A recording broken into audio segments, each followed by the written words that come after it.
Hello, everyone. Welcome to this week's my take on the readings and the synthesis.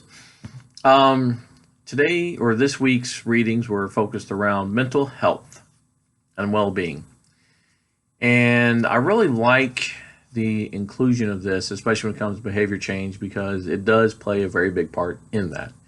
We have to make sure that we are mentally ready in most aspects, if not all aspects, before we can actually start changing our behavior, um, or before we can, encourage our clients or others to change their behavior. There's a lot that goes into it, especially when we talk about, are they succeeding? Are they failing? Where are they failing? What are their successes? What's their success to failure ratio and all that sort of stuff. And make sure that they're mentally okay to continue on with their plans and whatnot. And it's important to implement strategies into our goal setting, whatever it may be for our clients. Something else that I've found here recently was brought to light during the Summer Olympic Games with Simone Biles and what happened with her and her mental health and how she's taking it, or and what happened with her during her competition. I think mental health is something that's kind of lost on athletes, or was lost on athletes until recently. When we look at athletes, we tend to think of them as, superhuman. We expect them to perform a certain way and not take excuses for failures and look to, really kind of put them down when they fail, or kind of turn our backs on them when they fail and be upset when they fail. But what many fail to realize, and many fans tend fail to realize, is that athletes are human beings too.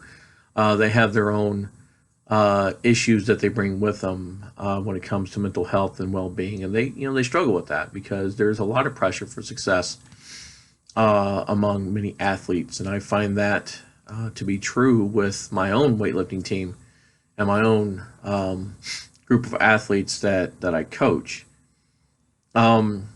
They don't take failure very well. I look at failure as just another learning opportunity and another means or another step along the path to success. Nobody that has achieved success or great success in life, from a business person, business owner, entrepreneur, politician, professional athlete, um, has never had 100% success. They've had their share of failures and whatnot, and it's how they deal with that mentally that's caused them to be successful or has promoted their success. So trying to teach this to young athletes, especially, is a challenge, especially when you put the stressors of being a student, a high school student, along with that. So, what do we do to help all of them along their mental health or with their mental health and well-being? Um, just one of the biggest things is just engage them and ask them how they're doing. They'll tell you. I haven't had an athlete that I've coached this season, when I ask how it's going, not telling me something. And it's not just, oh, I'm okay. It's, oh, class sucked today. I failed a test.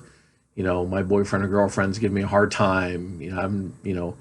Having relationship problems. Significant other relationship problems. My parents are down on me. They tell you a lot.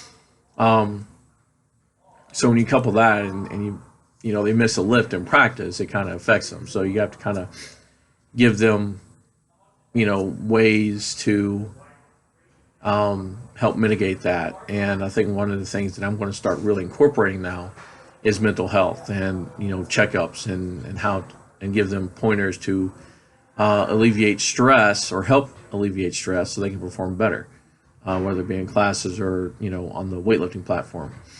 That's one of the things that I really liked about the readings and how and the encouragement I get from the readings for this week is that they gave strategies, and it's not like they gave general strategies. They were very specific strategies um, and ideas on how to help with mental health and overall well-being.